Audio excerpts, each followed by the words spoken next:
꽃집의 아가씨는 예뻐요. 그렇게 예쁠 수가 없어요. 한 남성이 노래를 부르고 있고 여성은 부끄러워하며 등짝 스매싱을 날리는데요. 과연 이 여성에게 무슨 일이 있었던 걸까요? 오늘 들려드릴 이야기는 스웨덴 여성의 아름다운 사연입니다. 안녕하세요. 스웨덴 출신의 마야 린드그렌이라고 합니다. 저는 지금 한국에서 사랑스러운 남편 준엽 씨, 그리고 귀여운 딸 보람이와 함께 살고 있어요. 부모님께서도 최근에 한국에 다녀가셨는데 정말 많은 일이 있었답니다. 오늘은 그 이야기를 여러분과 나누고 싶어요. 한국에 오기 전 저는 스웨덴의 수도 스톡홀름에서 지내고 있었어요. 꽃과 식물을 무척 좋아해서 대학 시절에는 꽃가게에서 아르바이트도 했죠. 언젠가 저만의 꽃가게를 여는 것이 꿈이었거든요. 그래서 하루하루가 정말 즐거웠어요. 매일 아침 일찍 일어나서 꽃시장에 가는 게 전혀 힘들지 않았답니다. 오히려 신선한 꽃들을 고르는 시간이 하루 중 가장 설레는 순간이었어요. 장미는 이렇게 예쁘고 튤립은 저렇게 사랑스럽고. 아, 미안해요. 꽃 얘기만 나오면 저도 모르게 수다쟁이가 되어버려요. 하! 제가 밝고 명랑해서인지 가게에 인기 점원으로 통했답니다. 가게에서 제 별명은 미소천사였어요. 가게에는 손님들이 많이 찾아오시는데 특히 남자 손님들이 많아요. 하지만 우리 스웨덴 남자들이란 아무리 제가 밝게 웃으며 어떤 꽃을 찾으세요? 하고 물어봐도 그냥 저기 이러다가 도망가듯 나가버리는 경우가 부지기수예요. 제가 무서운 건지 아니면 그냥 부끄러운 건지.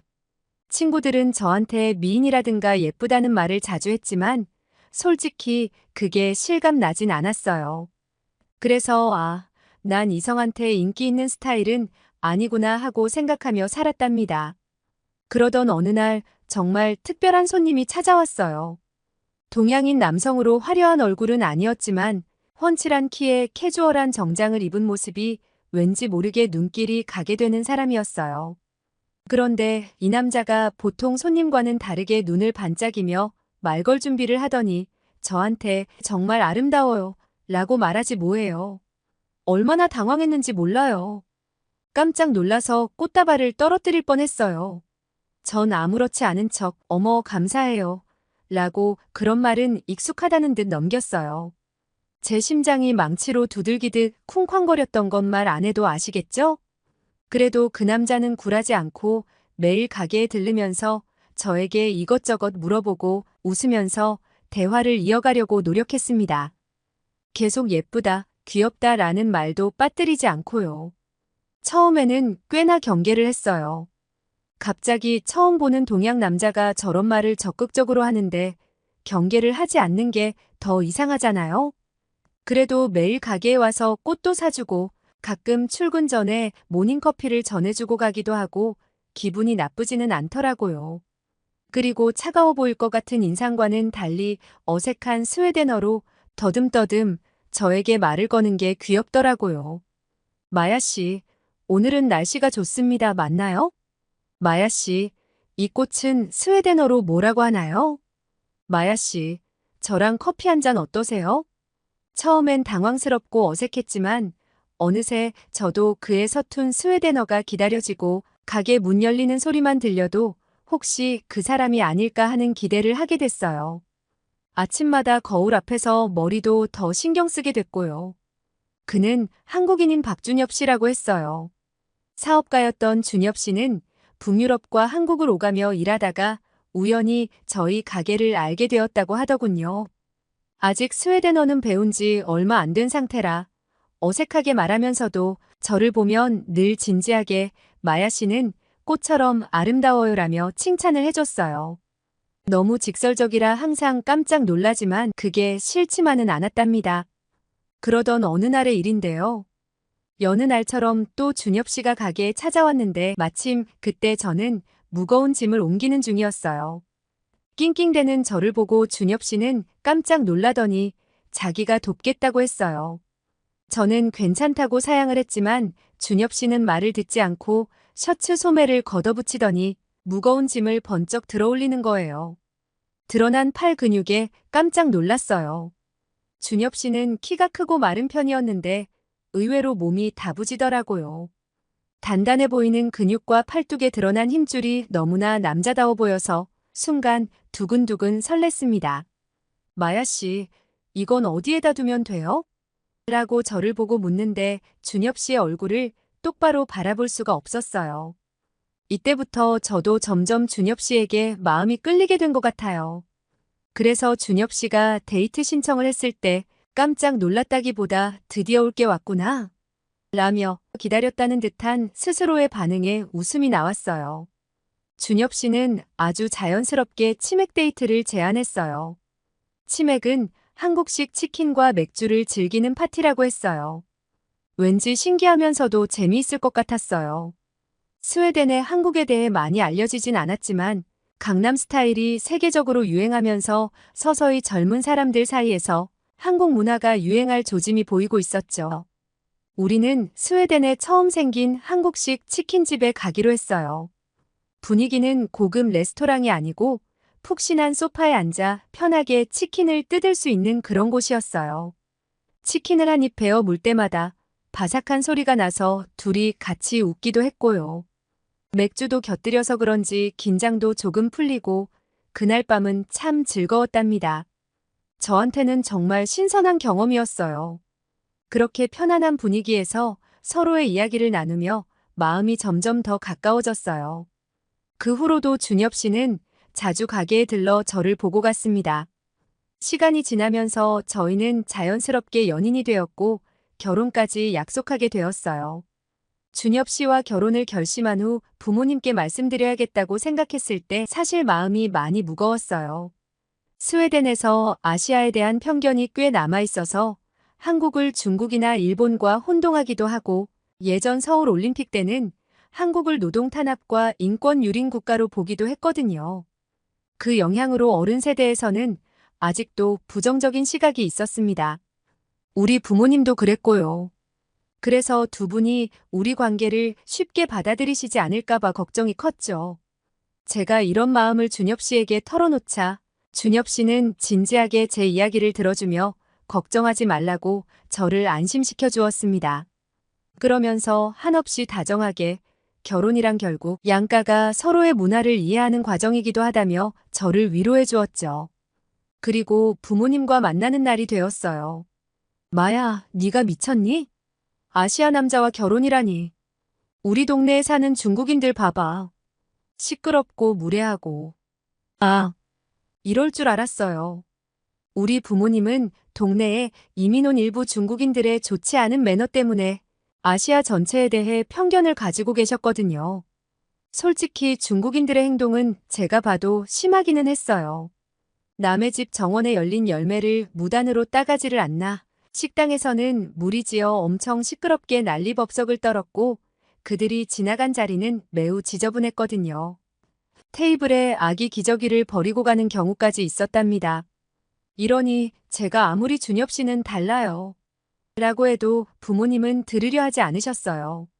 그런데 여기서 저의 슈퍼히어로 준엽 씨가 등장합니다. 어머님, 아버님, 제가 한국에 대해 설명드리고 싶습니다. 준엽 씨는 파워포인트까지 준비해 왔더라고요. 이게 바로 한국의 업무 스타일이라나요? 한국의 삼성, 현대, LG 같은 세계적인 기업들, K-팝의 글로벌한 인기, 첨단 기술, 심지어 우리 부모님이 좋아하는 볼보 자동차가 한국의 배터리를 사용한다는 것까지. 한국이 중국과는 다르게 민주주의가 꽃핀 나라로 근 30년간 눈부시게 발전하고 변화한 나라라는 것을 알리려고 노력했습니다. 준엽 씨의 진지한 눈빛에 우리 부모님도 조금씩 마음이 누그러지시는 게 보였어요. 결정적으로 준엽 씨가 스웨덴어로 준비한 깜짝 편지를 읽었을 때 어머니가 살짝 눈물을 닦으시더라고요. 어색한 발음이었지만 그는 자신의 진심을 전하기 위해 말 한마디 한마디에 온 힘을 다 쏟아붓는 듯 했어요. 그리고 무엇보다 저는 마야를 진심으로 사랑합니다. 제가 평생 마야를 행복하게 해주겠습니다. 라는 다짐의 말을 스웨덴어로 또박또박 전할 때 부모님도 그의 진지한 마음을 느끼신 것 같았어요. 알았다. 하지만 우리 마야를 절대 울리면 안 된다. 당연합니다, 아버님. 어머니도 다정한 눈빛으로 준엽 씨의 손을 꼭 잡으며 우리 마야를 잘 부탁해요라고 말씀하셨어요. 그렇게 우리는 드디어 부모님의 허락을 받았답니다. 나중에 알고 보니 준엽 씨가 우리 부모님 설득하는 프레젠테이션을 만들려고 일주일 동안 잠도 제대로 못 잤다더라고요. 준엽 씨 정말 열정적인 남자죠? 결혼 후 저는 준엽 씨와 함께 한국으로 이사하게 되었어요. 매일매일이 새로운 발견의 연속이랍니다. 특히 한국의 계절이 너무 신기해요. 스웨덴에선 1년 내내 흐리고 추운 날씨가 계속되는데 한국은 정말 사계절이 뚜렷하더라고요. 봄이 되자 도시 전체가 꽃으로 가득 차는 걸 보고 정말 깜짝 놀랐어요. 특히 처음 본 개나리라는 꽃, 아기자기한 노란색 꽃들이 담벼락을 따라 피어있는 모습이 너무 예뻐서 매일 가방에 카메라를 넣고 다녔답니다. 여보, 저기 또 개나리다. 찍어줘. 마야, 그거 어제도 찍었잖아. 하지만 오늘은 각도가 달라요. 제발. 공원에 가면 돗자리를 펴고 앉아있는 사람들이 많았어요. 저도 따라 해봤는데 너무 좋더라고요.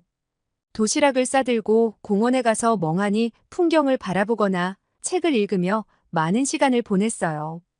그리고 가을이 왔을 때는 나무들이 빨강, 노랑, 주황색으로 물들어가는 모습이 마치 동화 속 풍경 같았어요. 단풍으로 물든 나무들을 바라보면서 산책하는 게 이렇게 행복할 줄이야. 한국의 또 다른 매력은 바로 편리함이에요.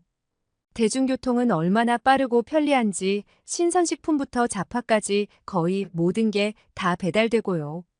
특히 병원 진료는 감동이었어요. 스웨덴에서는 병원 예약하려면 최소 2주는 기다려야 하는데 여기선 당일 진료가 가능하다니. 게다가 모든 걸 스마트폰으로 할 수 있어요.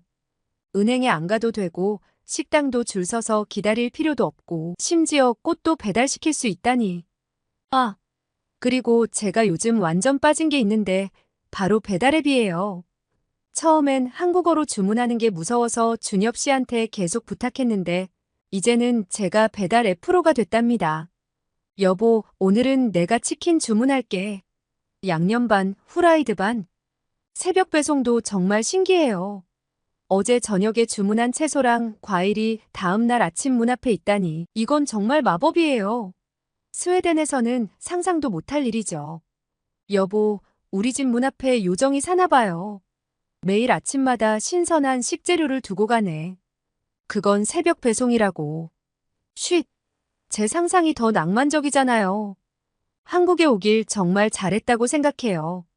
이제는 스웨덴에 있는 친구들한테 한국 자랑하는 게 제 취미가 됐답니다.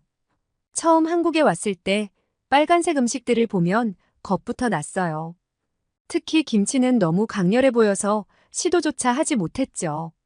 하지만 한국 친구들의 권유로 조심스럽게 시도해 본 순간 그 독특한 맛에 완전히 매료되고 말았어요. 이제는 하루라도 김치 없이는 못 살 정도랍니다. 남편이 저한테 한국 사람 다 됐다고 말할 정도예요. 라면과의 만남은 더욱 특별했어요.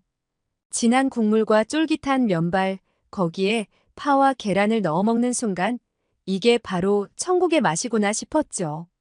스웨덴에서는 상상도 못했던 맛이었어요. 한국 식단의 가장 큰 매력은 다양한 반찬 문화예요. 매끼 식사마다 여러 가지 채소 반찬들이 테이블에 올라오는데 자연스럽게 균형 잡힌 영양 섭취가 가능하더라고요. 특히 나물류는 제가 가장 좋아하는 반찬이 되었어요. 또 한국의 물은 정말 특별해요.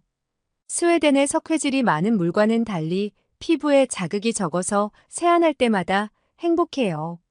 머리를 감아도 부드럽게 헹궈지고 피부도 훨씬 건강해졌어요. 그리고요. 화장품 천국이라는 말은 과장이 아니었어요. 유튜브에서 추천받은 한국 화장품들을 사용하기 시작하면서 제 피부는 완전히 달라졌어요. 트러블도 줄어들고 피부톤도 한결 좋아졌답니다. 가장 놀라운 변화는 머릿결이에요. 스웨덴에서는 항상 푸석거리고 정전기 가득했던 머리카락이 한국의 물과 헤어 케어 제품 덕분에 부드럽고 윤기 나는 머리로 변했어요. 친구들이 제 머리를 보고 놀랄 정도예요. 그리고 우리 부부에게 가장 큰 선물이 찾아왔습니다. 바로 우리 귀여운 딸 보람이에요. 처음 보람이를 안았을 때의 그 느낌을 잊을 수가 없어요. 아빠를 닮은 또렷한 눈매와 제 금발을 물려받은 우리 아기는 마치 귀여운 인형 같았어요. 시어머님께서는 보람이를 보시자마자 우리 손녀가 이렇게 예쁠 줄이야 하시면서 연신 사진을 찍으셨죠. 시아버님도 평소에는 과묵하신 분인데 보람이를 보시고는 입가에 미소가 떠나지 않으셨어요. 한국에서의 출산은 제가 상상했던 것보다 훨씬 특별했어요. 임신 초기부터 병원에서 제공하는 산정 관리 프로그램에 참여했는데 이런 세심한 케어는 스웨덴에서는 경험하지 못했던 거예요. 전문 선생님과 함께하는 산전 요가, 출산을 위한 호흡법 교육, 그리고 특히 산전 마사지는 제게 큰 도움이 되었어요. 임신 중에도 놀라웠지만 정말 신세계는 산후조리원이었어요. 스웨덴에서는 출산 후 바로 집으로 돌아가는 것이 일반적인데 한국의 산후조리원은 마치 특급 호텔 같았어요. 2주 동안 전문가들의 세심한 케어를 받으면서 편안하게 몸을 회복할 수 있었죠. 스웨덴에서는 출산 직후부터 엄마가 아기를 직접 돌봐야 해요. 물론 모자 간의 애착 형성을 위해서는 좋은 점도 있지만 산모의 회복이 충분하지 않은 상태에서 신생아를 케어하는 것은 정말 힘든 일이에요. 제 친구들 중에는 산후 우울증으로 고생했던 사람들도 많았어요.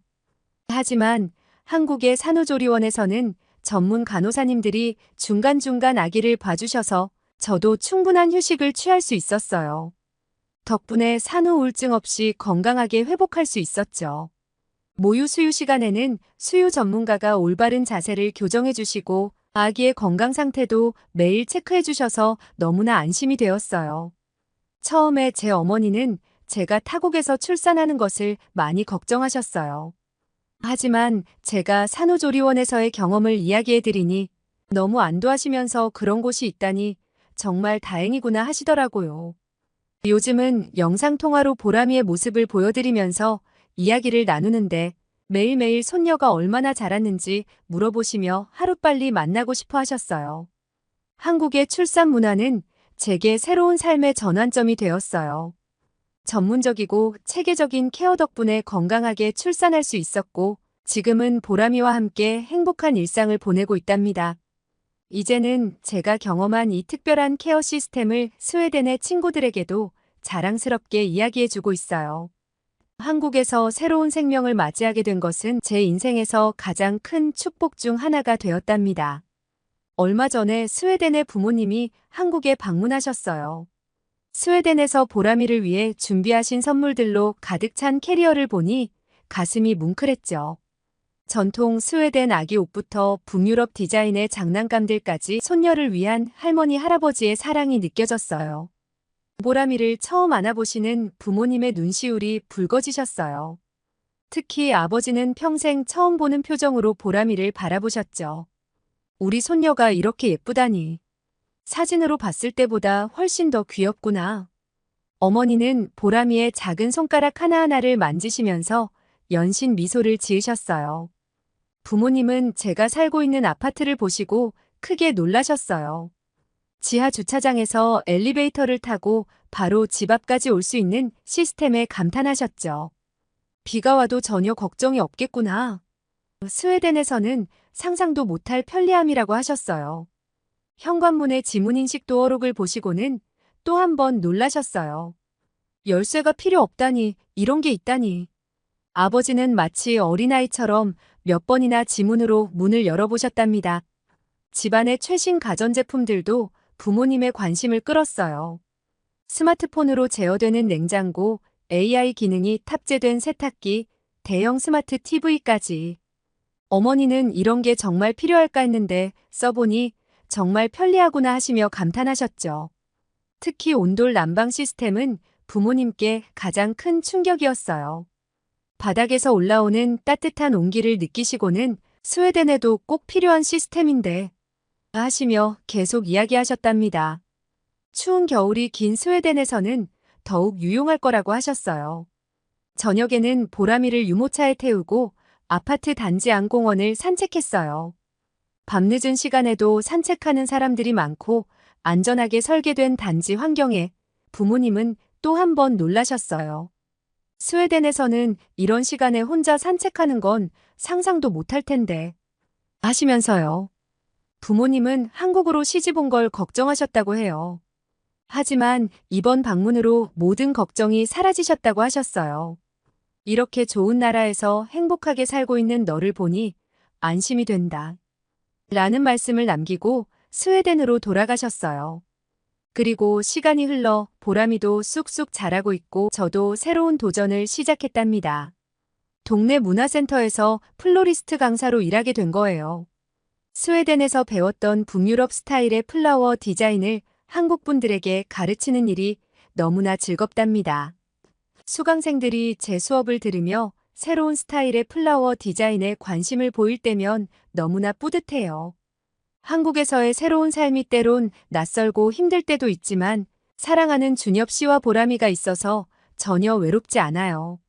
매일 아침 등원하는 보람이를 배웅하고 문화센터에서 수업하고 저녁엔 가족과 함께 도란도란 이야기하는 이 일상이 너무나 행복해요. 이제 한국은 제게 단순한 거주지가 아닌 제 삶의 일부가 되었어요. 매일 새로운 것을 발견하고 새로운 맛을 경험하고 새로운 사람들을 만나면서 제 삶은 더욱 풍성해지고 있답니다. 제 인생은 마치 꽃처럼 조금씩 피어나고 있어요. 스웨덴의 작은 꽃집에서 시작된 저의 이야기가 이렇게 아름답게 펼쳐질 줄은 정말 몰랐네요. 앞으로의 꿈은 제 꽃집을 여는 거예요. 북유럽의 미니멀한 디자인과 한국의 세련된 감각을 접목한 특별한 플라워숍을 만들고 싶어요. 벌써부터 설렘이 가득하네요. 저는 매일 아침 보람이와 함께 창밖을 바라보며 생각해요. 한국에서의 새로운 삶이 저에게 얼마나 큰 축복인지를. 사랑하는 가족과 함께 이곳에서 새로운 꿈을 키워갈 수 있다는 것이 정말 감사하답니다. 저의 이야기는 여기까지입니다. 여러분, 마야 씨의 이야기 어떠셨나요? 사연이 마음에 드셨다면 구독과 좋아요를 눌러주세요. 여러분의 구독과 좋아요는 계속해서 좋은 사연을 소개할 수 있는 큰 힘이 됩니다. 시청해주셔서 감사합니다.